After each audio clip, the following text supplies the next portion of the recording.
सारे स्वागत है आपका lecture number 22 of this complete Java course playlist. और आज हम लोग पढ़ेंगे लूप्स के बारे में। अब भैया लूप्स क्या बहुत ज़्यादा टफ होते हैं? मैंने कहा नहीं, बिल्कुल टफ नहीं होते हैं, आपको बहुत अच्छे से सिखाएंगे, बहुत आसानी से आप लोग सीख भी जाओगे और जो फील करा दूंगा मैं, ऐसी गारंटी मेरे ऊपर है। ठीक है, तो लास्ट वीडियो में हम लोग ने ये पढ़ लिया था कि टाइप्स ऑफ लूप क्या है, जैसे for loop, while loop, do while loop, for each loop. ठीक है, अब हम लोग क्या पढ़ेंगे? आज हम लोग सीखेंगे कि फॉर लूप क्या होता है, कैसे काम करता है सिंटैक्स वाइज, इसका लॉजिक क्या है, और फिर लास्ट में प्रोग्राम भी लिख के देखेंगे। तो चलो यार हेडिंग डाल लो फॉर लूप। तो चलो फॉर लूप के बारे में समझते हैं कि ये क्या है। फॉर लूप समझने से पहले जो लोग यहाँ पर नए हैं, मेरे चैनल पर पहली बार आ रहे हैं, वो प्लीज यहाँ पर जाके मेरी इस प्लेलिस्ट को एक्सेस कर लें।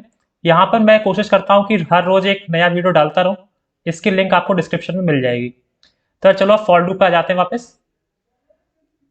तो यार देखो, फॉर लूप की बात करें तो पहले ये समझते हैं, देखो फॉर लूप एग्जिस्टेंस में क्यों है। मैंने एक एनालॉजी से कल आपको समझाया था कि फॉर लूप एग्जिस्टेंस में क्यों है, लेकिन यार अब थोड़ा टेक्निकल देखते हैं कि इससे हम प्रॉब्लम्स कैसे सॉल्व करेंगे। अब जैसे मान लो हमारे पास एक हम एग्जांपल अगर लें कि हमें प्राइम नंबर्स निकाल के देने हैं इन द रेंज 1 to 10। ठीक है, क्वेश्चन हमसे बोल रहा है कि हमें प्राइम नंबर्स के लिए एक प्रोग्राम लिखना है और वो प्राइम नंबर्स 1 से लेकर 10 की रेंज में कितने प्राइम नंबर्स हो सकते हैं वो हमें निकाल के दिखा देने हैं। अब 1 से लेकर 10 की रेंज में कितने प्राइम नंबर्स होंगे? 2 हो गया, 3 हो गया, 4 नहीं हो सकता, ठीक है, 5 हो गया, 6 नहीं हो सकता, 7 हो गया, 8 नहीं हो सकता, 9 नहीं हो सकता, 10 नहीं हो सकता। तो बस इतने ही रहेंगे। तो 2, 3, 5, 7। यार ये तो हमें आसानी से पता लग गया कि इनके बीच में से ये 4 प्राइम नंबर है, क्योंकि हमारी रेंज बहुत छोटी थी, रेंज 1 से लेकर 10 तक की थी। अब लेकिन अगर मान लो मैंने अपनी रेंज कर दी, मैंने अब रेंज कर दी इसी सेम क्वेश्चन की रेंज कर दी 1 से लेकर 10,000 तक की। तो अब क्या आप लोग या उंगलियों में बैठे गिनोगे कि कौन कौन से प्राइम नंबर है, कौन कौन से प्राइम नंबर नहीं है? यार वो तो यार बहुत ज्यादा एक नॉनसेंस वाली चीज हो जाएगी ना। तो अब हम लोग नहीं बता सकते कि यहाँ पर कौन कौन से प्राइम नंबर्स आएंगे। तो इसी प्रॉब्लम को, जब क्वेश्चन हमारा बहुत बड़ा हो गया है, इसी प्रॉब्लम को सॉल्व करने के लिए एग्जिस्टेंस में लाना पड़ा किसे? लूप्स को। अरे देखो लूप्स इस प्रॉब्लम कैसे सॉल्व करेंगे, तो देखो बहुत ही बेसिक सी एल्गो है इसकी। 1 से लेकर 10 तक की रेंज में हम लोग क्या कर रहे थे?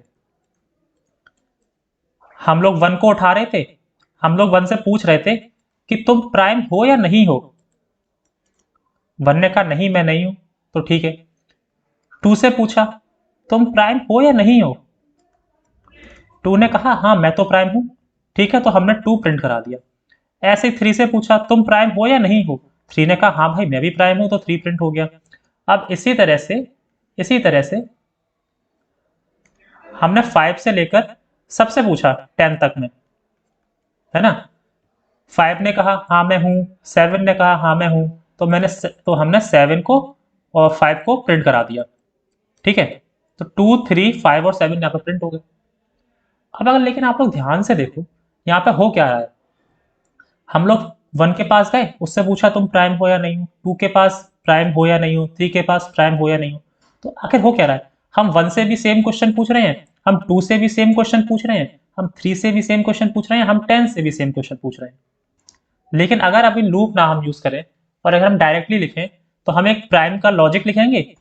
मान लो हमने ये प्राइम का लॉजिक लिखा कि प्राइम नंबर कैसे फाइंड होते हैं, उसकी कंडीशन हम लिख लेंगे और फिर हम 1 से पूछेंगे, ठीक है, फिर हम यही सेम चीज 2 से पूछेंगे, फिर हम यही सेम चीज 3 से पूछेंगे, और ऐसे करते करते हमें 10 तक जाना पड़ेगा और यही सेम चीज हम 10 से पूछ रहे होंगे। तो यार अब इतने छोटे से क्वेश्चन के लिए क्या हम 10 बार ये लाइन्स लिखेंगे? क्या हम 10 बार ये लाइन्स लिखेंगे? और मान लो तो क्वेश्चन बहुत छोटा है, अगर मान लो रेंज हमारी 100 तक हो जाए, तो क्या हमें 100 बार ये लाइन्स ऑफ कोड लिखनी पड़ेंगी?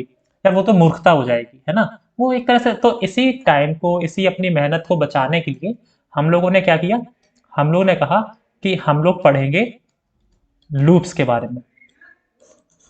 लूप्स में क्या होगा, हम लूप से कह देंगे कि भाई तुम्हारे पास एक रेंज है 1 से लेकर 10,000 तक की, 1 से लेकर 10,000 तक की रेंज है। तो मैं इस रेंज में जितने भी नंबर हैं तुम्हारे अंदर, और हाँ तुम्हारे अंदर एक कोड लिखा है, सिर्फ एक कोड लिखा है प्राइम नंबर चेक करने का, प्राइम नंबर चेकर बोल देते हैं। तुम्हारे अंदर एक कोड लिखा है प्राइम नंबर को चेक करने का, तुम हर एक नंबर के पास जाओ इस रेंज के अंदर, और तुम्हारे अंदर जो कोड लिखा है उसे हर एक नंबर पर एग्जीक्यूट करा के देखो, जो नंबर प्राइम नंबर निकल आए उसे प्रिंट करा देना, जो ना निकले फिर आगे बढ़ जाना उसके लिए। ठीक है, तो क्या हुआ, हमें सिर्फ कोड एक ही बार लिखना पड़ा, कोड हमें सिर्फ एक ही बार लिखना पड़ा, जो 10,000 बार जो हमें कंडीशंस लेकिन चेक करनी थी वो लूप्स ने संभाल लिया, वो लूप ने संभाल लिया। ठीक है, तो इसीलिए हम लूप्स का यूज करते हैं। तो आओ देखते हैं कि अब ये फॉर लूप हम किस तरह से यूज करेंगे। सबसे पहले देखो, चाहे किसी भी लूप की बात करो, एक लूप में 3 चीजें आती हैं। पहला,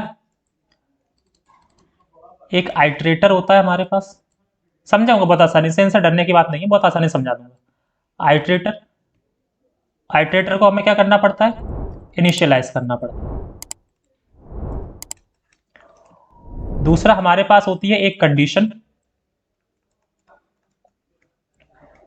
ठीक है, इस कंडीशन से हमें ये मालूम पड़ता है कि हमारी रेंज कहां से कहां तक की है। ठीक है, और तीसरी हमारे पास होती है क्या, तीसरा हमारे पास होता है अपडेशन। यार अपडेशन जरूरी होता है लूप को आगे बढ़ाने के लिए, है ना, लूप की फॉरवर्ड डायरेक्शन में जाने के लिए अपडेशन जरूरी होता है। फॉरवर्ड भी जा सकता है, बैकवर्ड भी जा सकता है, वो सारी कंडीशन हम लोग देखेंगे जब हम लूप से क्वेश्चंस कर रहे होंगे, है ना। यार अब ये देखो, ये चीजें हम कैसे एक लूप में इंप्लीमेंट करते हैं प्रोग्रामेटिकली, यानी कि सिंटैक्स देख लेते हैं अब फॉर लूप का। तो सिंटैक्स कुछ इस तरह से है कि हम लोगों को सबसे पहले एक कीवर्ड लिखना पड़ेगा, फॉर, एफ स्मॉल होगा यहाँ पर, फॉर। फॉर के अंदर सबसे पहले हम करेंगे इनिशियलाइजेशन।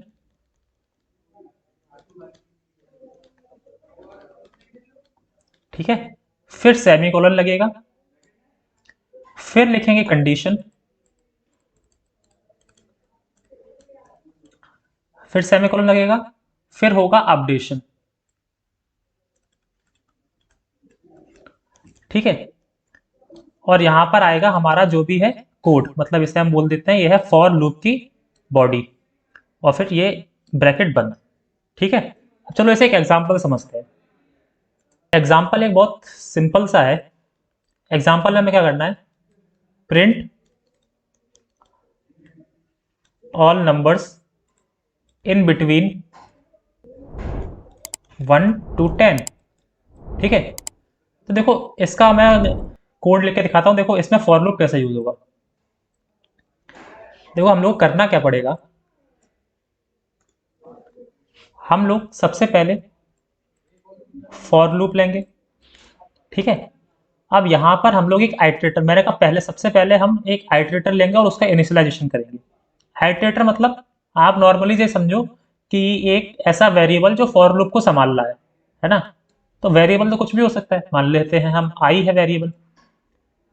अब इसे इनिशियलाइज करना है, इसने कहा है print all numbers between 1 to 10। देखो रेंज क्या है, रेंज क्या है, रेंज है 1 से लेकर 10 तक, मतलब इनिशियल कंडीशन क्या है, इनिशियल कंडीशन है 1, मतलब जहां से हमें स्टार्ट करना है, स्टार्ट हमें कहां से करना है 1 से। और फाइनल कंडीशन क्या है, फाइनल कंडीशन है 10, मतलब डेस्टिनेशन क्या है हमारी 10, है ना।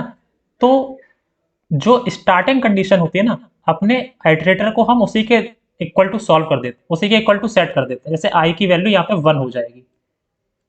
ठीक है, अब हमें लिखनी है कंडीशन। आगे देखो लूप आगे कैसे बढ़ेगा, लूप आगे पहले है 1, फिर आएगा 2, फिर आएगा 3, फिर आएगा 4, ऐसे करते करते करते 10 आएगा, मतलब हमें 1 से चलते चलते चलते चलते चलते चलते 10 तक जाना है। अब ये देखो, अभी हमने आई को वैल्यू दी है 1, अगर मान लो कि ये इन सारी चीजों को आई ही अपना रिजॉल्व करेगा, तो यार आई की वैल्यू क्या होनी चाहिए, आई की वैल्यू देखो हमेशा इस पूरी रेंज में आई की वैल्यू क्या रहेगी, आई की वैल्यू रहेगी 10 से कम। आई की वैल्यू 10 से कम, देखो 1 है 10 से कम, 2 10 से कम, फाइनल कंडीशन 10 से हम इसलिए हम कंपेयर कर रहे हैं क्योंकि वो डेस्टिनेशन है हमारी। 3 10 से कम, 4 10 से कम, है ना। तो हम क्या लिखेंगे, i लेस देन 10, ठीक, i लेस देन 10। अब ये देखो, आगे बढ़ने के लिए हमें i में क्या अपडेशन करना पड़ेगा। देखिए 1 से अगर 2 पर जाना है तो हमें i में क्या अपडेट करना पड़ेगा, i में हमें 1 प्लस करना पड़ेगा, है ना। तो वो 2 पर चला जाएगा। i से अगर 2 से 3 पे जाना है तो हमें फिर 1 प्लस करना पड़ेगा, तो वो 2 से 3 पर चला जाएगा। तो मतलब हमें हर बार i में एक एक 1 1 1 1 प्लस करना है। और मैंने कहा था जब हमें 1 1 1 1 प्लस करना है तो हम इंक्रीमेंट ऑपरेटर का यूज करते हैं। किसका, इंक्रीमेंट ऑपरेटर का। सिंपल सी बात है ना। तो यहां पर हम अब लिखेंगे अपडेशन i प्लस प्लस, और ये होगी कंडीशन पूरी। ये सारा अपना फॉर लूप है। अब फॉर लूप कुछ इस तरह से चलेगा, i से शुरू होगा, 10 तक जाएगा और i की वैल्यू बीच में प्लस होती रहेगी। लेकिन हमें करना क्या है, हमें देखो प्रिंट करना है इन नंबर्स को हमको प्रिंट करना है। तो अंदर हम लिख देंगे अपना सिंपल सा, अपना एक छोटा सा एक लाइन का logic, system dot out dot print. और हमें किसे प्रिंट करना है, आई को, क्योंकि आई तो ये वैल्यू है, आई पहले 1 है, आई पहले 2 है, आई पहले 3 है, ठीक है। तो यार ये हो गया हमारा फॉर लूप, किसके लिए, अपने ये काउंटिंग को प्रिंट कराने के लिए, print all numbers in between 1 to 10। अब इसका आउटपुट क्या आएगा, देखो इसका आउटपुट देखो। अब मैं आपको जैसे थोड़ा ड्राई रन करके दिखाता हूँ। ड्राई रन बोला जाता है अपने कोड को लिख के समझने को, ठीक है। आई की वैल्यू पहले थी 1, देखो सबसे पहले क्या होगा, 3 स्टेप में चलेगा। देखो ये 3 स्टेप में चलेगा। स्टेप 1, सबसे पहले आई की वैल्यू इनिशियलाइज होगी, है ना। तो आई की वैल्यू तो अभी आई में आ गया 10। स्टेप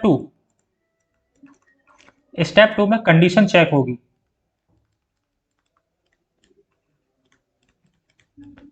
स्टेप 2 में कंडीशन चेक होगी, और अगर कंडीशन ट्रू निकल जाती है, अगर हमारी कंडीशन ट्रू निकल जाती है तो हम जाएंगे स्टेप 3 पे, कोड एग्जीक्यूशन पे। जो बॉडी में जो कोड लिखा है ना वो एग्जीक्यूट होगा। और अगर हमारी कंडीशन फॉल्स निकल आती है तो हमारा जो कोड है ना, तो हमारा फॉर लूप टर्मिनेट हो जाएगा, मतलब फॉर लूप खत्म हो जाएगा, टूट जाएगा, ब्रेक हो जाएगा। इसके बाद अब मान लो कंडीशन ट्रू निकली थी और स्टेप 3 हुआ था, तो अब हम आगे बढ़ेंगे और अब हम जाएंगे अपडेशन की तरफ। तो यार ये होते हैं स्टेप्स किसी भी लूप के एग्जीक्यूशन में जो यूज होते हैं, है ना। ये सारे स्टेप्स समझ में अगर नहीं आए हैं कोई दिक्कत नहीं, बहुत आसानी से समझाता हूँ। देखो एक बार फिर से लूप लिख लूँ नीचे यहाँ पर। अब यहाँ पर इसे हम ड्राई रन करके देखेंगे। देखो सबसे पहले जैसे हम लूप में आए तो आई की वैल्यू हो गई 0। आई की वैल्यू 0 हुई, हमने कंडीशन चेक करी, कंडीशन है लेस देन 10 की। क्या 0 लेस देन है 10 से, हाँ 10 से लेस देन है। तो हम लूप में अंदर आए और हमने आई को प्रिंट कर दिया। तो आउटपुट में अभी कितना आ चुका है, आई की वैल्यू है 0, कंडीशन ट्रू निकली तो हम अंदर आ गए, आई में आ गया, यहाँ पर 0 प्रिंट हो गया, ठीक है। यहाँ पर 0 प्रिंट हो गया। हम लोग को कहाँ, हम लोग को 0 से शुरू करना था ना, नहीं सॉरी, यहाँ हम लोगों को 1 से शुरू करना था। तो अब यहाँ पर मैं 1 कर देता हूँ, आई एम सो सॉरी। 1 से शुरू करना था, तो यहाँ पर जो वैल्यू आएगी, सबसे पहले वैल्यू आई थी 1। अब देखो 1 10 से छोटी थी तो हमने 1 को यहाँ पर प्रिंट करा दिया, ठीक है। अब प्रिंट हो गया, 1 यहाँ पर प्रिंट हो गया। अब आए हम अपनी अपडेशन की कंडीशन पे। तो अब आई की वैल्यू हो चुकी है 2। क्या 2 10 से छोटी है, हाँ यार 2 10 से छोटी है। फिर हम अंदर आए, फिर हमने 2 को प्रिंट कराया, कंडीशन ट्रू थी, पहले ट्रू थी, अब बॉडी एग्जीक्यूट होगी। हमेशा बॉडी के एग्जीक्यूट होने के बाद आई की वैल्यू अपडेशन में जाएगी। बॉडी एग्जीक्यूट हो चुकी है, आई की वैल्यू अपडेट हुई, आई की वैल्यू हुई 3। अपडेट होने के बाद अब फिर से कंडीशन चेक होगी, कंडीशन चेक हुई 3 इज लेस देन 10, हाँ भाई बिल्कुल सही है, तो 3 प्रिंट हो गया। बॉडी एग्जीक्यूट हो चुकी है, फिर अपडेट होगी वैल्यू, अपडेट होके 4 हुई, 4 लेस देन है 10, हाँ यार 10 से लेस है, तो यार 4 प्रिंट हो गया। ऐसे ही करते करते करते करते आई की वैल्यू हमारी किसी समय पे पहुंच जाएगी 9 के पास। क्या 9 छोटा है 10 से? हाँ यार 9 छोटा है 10 से, तो 9 प्रिंट कर दो। बॉडी एग्जीक्यूट हो गई, बॉडी एग्जीक्यूट होने के बाद अब आई की वैल्यू बढ़ के हो गई है क्या? 10।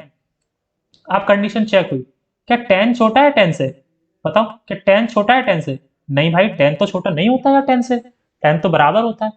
तो यहां पर क्या हुआ, इस केस में कंडीशन फेल हो गई, कंडीशन फेल हो गई तो बॉडी एग्जीक्यूट नहीं हुई और लूप हमारा टर्मिनेट हो गया। यानी कि इस कोड का आउटपुट आया सिर्फ 1 से लेकर 9 तक। भैया लेकिन हम लोगों को तो आउटपुट चाहिए था 1 से लेकर 10 तक। तो मैंने देखो, तो मैंने ये चीज देखो, हमारा लूप टर्मिनेट कहाँ हुआ है, वो क्यों हुआ है? हमारा लूप जब वैल्यू आई की 10 हुई तब हमारा लूप टर्मिनेट हुआ है, क्योंकि हम सिर्फ 10 से छोटी वैल्यूज प्रिंट करा रहे थे। लेकिन अगर हम क्वेश्चन में देखें तो हमें वैल्यूज प्रिंट करानी थी 1 से लेकर 10 तक, यानी कि 10 भी इनपुट करना था। तो यहाँ पर अगर हम एक इक्वल टू का साइन लगा देना, तो जब 10 आई कंडीशन, तो 10 हाँ लेस देन इक्वल टू है 10 से, इक्वल टू भी है ना, इक्वल टू चल जाएगा, तो 10 यहाँ पर प्रिंट हो जाएगा, है ना। तो 10 यहाँ पर इस केस में प्रिंट हो जाएगा। 10 के बाद जो वैल्यू होगी वो 11 आएगी, और 11 ना तो लेस देन है ना इक्वल टू है, तो 11 पे ये लूप जो है वो हमारा टर्मिनेट कर जाएगा और आउटपुट बनेगा 1 से लेकर 10 तक का। समझ में आया? देखो हो क्या रहा है, जो ये वाली कंडीशन है इनिशियलाइजेशन की कंडीशन, ये सिर्फ एक ही टाइम चलेगी। फर्स्ट टाइम आई की वैल्यू इनिशियलाइज हो गई, अब आई की वैल्यू दो चीजों में घूमती रहेगी। कंडीशन चेक होगी, अगर कंडीशन ट्रू निकली तो अंदर की बॉडी एग्जीक्यूट होगी, कंडीशन फॉल्स निकली तो लूप टर्मिनेट हो जाएगा। और अगर कंडीशन ट्रू निकली, बॉडी एग्जीक्यूट हो गई, और बॉडी एग्जीक्यूट होने के बाद फिर अपडेशन होगा, अपडेशन के बाद फिर कंडीशन चेक होगी, फिर अगर कंडीशन ट्रू हो गई तो बॉडी टर्मिनेट होगी। तो बेसिकली बेसिकली अब अगर हम लोग इसका एक फ्लो चार्ट बनाएं तो हम बना सकते हैं। सबसे पहले क्या होगा, सबसे पहले इनिशियलाइजेशन होगा, सबसे पहले इनिशियलाइजेशन होगा। इनिशियलाइजेशन होने के बाद कंडीशन जो है ना, कंडीशन चेक होगी,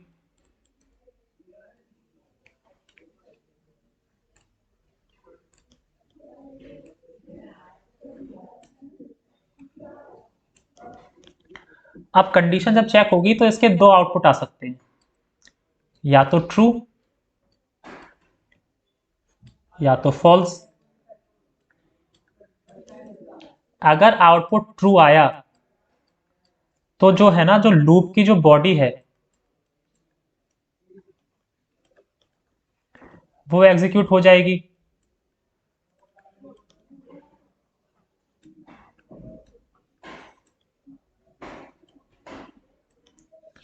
और अगर कंडीशन का आउटपुट फॉल्स आया तो लूप हमारा क्या होगा, लूप हमारा टर्मिनेट हो जाएगा, मतलब खत्म हो जाएगा, ब्रेक हो जाएगा। अब मान लो एक बार लूप की बॉडी एग्जीक्यूट हो गई तो अब इसके बाद होगा अपडेशन, इसके बाद होगा अपडेशन। अपडेशन होने के बाद फिर से कंडीशन चेक होगी, और अब फिर अगर कंडीशन ट्रू हुई तो लूप की बॉडी एग्जीक्यूट करेगी, कंडीशन फॉल्स हुई तो लूप टर्मिनेट कर जाएगा। तो ये जो है ना, ये पूरा अपना हो गया flow chart of for loop. ठीक है, तो यार ये अपना फ्लो चार्ट हो गया फॉर लूप का। आई होप अब आपको अच्छे समझ में आ गया होगा कि ये फॉर लूप कैसे काम कर रहा है। यहाँ पे देखो, अगर हम लोग इस बात को थोड़ा सा हाईलाइट करें, इस बात को अगर हम थोड़ा सा हाईलाइट करके चलें, ये देखो इधर आए, है ना, फिर हम लोग इधर आए, फिर हम लोग इधर आए, और हम लोग फिर से इधर चले गए, है ना, इधर से ऐसे ऐसे करके फिर से इधर चले गए, फिर इधर आए, फिर इधर आके फिर इधर चले गए, फिर ऐसे चले गए। तो देखो ना, ये एक लूप बन रहा है यार। इसी लूप की वजह से तो हम अपना ये जो प्रॉपर्टी है ना कोड रीयूजेबिलिटी की, यूज कर पा रहे हैं। इसी लूप की वजह से तो हम यूज कर पा रहे हैं। तो यार यही है अपना एक लूप। बहुत टफ चीज नहीं है। अगर आप लोग एक बार समझ गए कि लूप आगे कैसे बढ़ता है, तो लूप बहुत आसान है। लूप में आपको बस एक बेसिक सी फील चाहिए। वो फील आएगी कैसे? सिर्फ प्रैक्टिस से। कोडिंग सीखने का सिर्फ एक ही रूल हो सकता है कि आपको प्रैक्टिस करनी पड़ेगी बहुत ज़्यादा। मैं आपको बता दूंगा, समझा दूंगा, पढ़ा दूंगा, लॉजिक क्या है वो बता दूंगा, कॉन्सेप्ट क्या है वो बता दूंगा। क्वेश्चन लेकिन अगर आप नहीं लगाओगे तो फिर उसका कोई फायदा नहीं होगा। चलो यार, आप क्वेश्चंस लगाते हैं और अपने क्वेश्चंस हम लगाएंगे वीएस कोड के अंदर, ठीक है। तो आ गए अपने वीएस कोड पे। मैंने फाइल बना ली है लेक्चर नंबर 22 फॉर लूप के नाम से। यहाँ पर सबसे पहले एक मेन फंक्शन बना लेते हैं। देखो मेन फंक्शन में हमें क्या करना है, हम अपना वही क्वेश्चन लेके चलते हैं। हमें क्या करना है, हमें प्रिंट करानी है values in the range 1 to 10, ठीक है।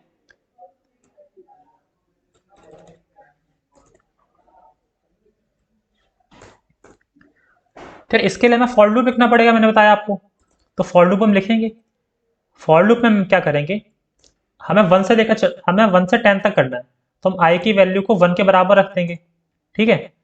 1 से लेकर 10 में जो वैल्यूज आएंगी वो फाइनल अपनी जो डेस्टिनेशन है उससे छोटी हैं या बड़ी हैं? भैया छोटी भी है और बराबर भी है। क्यों? 9 तक तो वैल्यू सारी छोटी है और हमें 10 भी प्रिंट कराना है और 10 बराबर है। तो मैंने कहा कोई बात नहीं, हम लोग कंडीशन लिख देंगे आई लेस देन इक्वल टू 10, ठीक है। और हम लूप को आगे कैसे बढ़ाएंगे? हम 1 से 10 की तरफ जा रहे हैं, एक एक वैल्यू होते हुए, 1 फिर 2 फिर 3, यानी कि एक एक वैल्यू प्लस हो रही है। तो आई प्लस प्लस, ठीक है। और हमें करना क्या है, हमें करना है प्रिंट। तो हम यहाँ पर प्रिंट करा देंगे आई को, और है ना। तो ठीक है, हमने यहाँ पे प्रिंट करा दिया। अब यार यहाँ पे आप लोग कहोगे भैया एक एरर आ रही है, हमें एरर दिखाई दे रही है। एरर में क्या बोल रहा है? एरर में बोल रहा है I can not be resolve to a variable. यार ये एरर पता क्यों आ रही है? ये एरर आ रही है क्योंकि यार देखो हमने आई को डिक्लेयर ही नहीं किया है। आई किस टाइप का है, हमने डेटा टाइप वगैरह कुछ दिया ही नहीं है। तो ऊपर लिख देते हैं इंट आई, ठीक है। अब इस प्रोग्राम को चला के देखते हैं, देखें चल भी रहा है या नहीं चल रहा है। आओ चलाते हैं। यार चल गया, चल गया भाई। और देखो इसने सारी वैल्यूज 1 से लेकर 10 तक प्रिंट कर दी। 1 2 3 4 5 6 7 8 9 10, ठीक है। अब थोड़ा अच्छा दिखने के लिए मैं क्या करूंगा, यहाँ से ये प्रिंट की जगह सिर्फ प्रिंट यूज करेंगे एलएन की जगह, और यहाँ पे प्लस करके एक स्पेस दे देंगे। इससे क्या होगा, एक लाइन में सारी वैल्यूज आ जाएंगी और हर वैल्यू के बाद एक स्पेस भी प्रिंट हो जाएगा, है ना। देखो वैल्यू फिर स्पेस, वैल्यू फिर स्पेस, इस तरह से। तो ये बेसिक सा फॉर लूप था। इसी तरह से फॉर लूप काम करते हैं। अब देखो एक चीज और की जा सकती है यहाँ पे। जैसे हम यहाँ पर इस लाइन को ना लिख के हम लोग इसे फॉर लूप के अंदर ही लिख देंगे, ठीक है। क्योंकि ये जो हमें पता है, ये जो आई वेरिएबल है ये सिर्फ फॉर लूप के लिए यूज हो रहा है, लूप की बॉडी में यूज हो रहा है। लूप की बॉडी के बाहर इसका कोई यूज नहीं है। तो इसका स्कोप हम अपने लूप तक ही रखेंगे, बाहर इसका कोई मतलब नहीं है। तो हम इसे बाहर डिफाइन भी नहीं करेंगे, हम इसे लूप में ही डिफाइन कर देंगे, ठीक है। देखो आंसर आ गया 1 से लेकर 10 तक, बहुत बहुत आसानी से। तो ये हो गया हमने वैल्यूज प्रिंट कर ली 1 से लेकर 10 तक। अब अगर हमें वैल्यूज और आगे प्रिंट करनी हो 1 से लेकर 10 तक, तो हम यार ऐसे भी कर सकते थे ना। देखो हमने ये किया, हमने यहाँ पे 1 लिख दिया इस तरह से, और इसी लाइन को हमने कॉपी पेस्ट किया और इसे हमने 10 बार पेस्ट कर दिया। यार ये क्या हो गया, इस लाइन को हमने कॉपी किया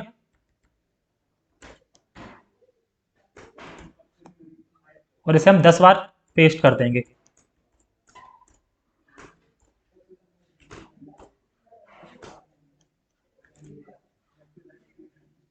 अब ये देखो इसमें कितनी मेहनत लग रही है। हमने इसे पहले कॉपी किया, फिर बार बार पेस्ट किया, अब हमें वैल्यूज चेंज करनी पड़ेंगी। यहाँ पे हमें 2 करना पड़ेगा, यहाँ पे 3, है ना, यहाँ पर 4।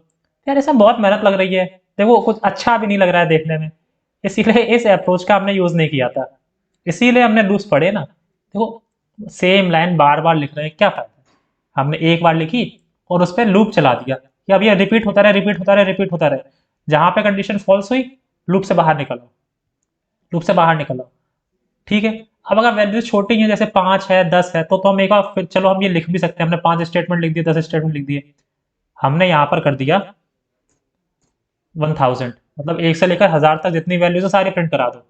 अब हम थोड़ा हाथों से अपने बार बार कंडीशन लिखेंगे, लूप लगाएंगे, देखो लूप ने सारी वैल्यूज प्रिंट करा दी। यार ये देखो टर्मिनल भर गया पूरा, है ना, लूप ने सारी वैल्यूज प्रिंट करा दी। देखो हमने अपडेशन इसलिए किया था ताकि लूप हमारा आगे बढ़ता रहे। अगर हम अपडेशन नहीं करेंगे तो क्या होगा, वो उसकी वो एक बार देख लेते हैं, वो हमें यहाँ पर लिख के देखना पड़ेगा, वो भी एक इंपॉर्टेंट कंडीशन है, नीड ऑफ अपडेशन। मान लो कि अभी हमने अपडेशन नहीं किया, अपडेशन नहीं किया, तो यानी कि जब हम अपडेशन नहीं करेंगे तो हम फॉर लूप किस तरह से लिखेंगे, हमको इस तरह से लिखेंगे, फॉर इंट आई बराबर 0, आई लेस देन 10, और हमें यहाँ पर आई प्लस प्लस करना था लेकिन हम करना भूल गए, हमने नहीं किया और हमने डायरेक्ट ब्रैकेट बंद कर दिया। एरर कोई नहीं आएगी, ये कोड सक्सेसफुली कंपाइल हो जाएगा, लेकिन देखो होगा क्या यहाँ पर, आउटपुट किस तरह से आएगा।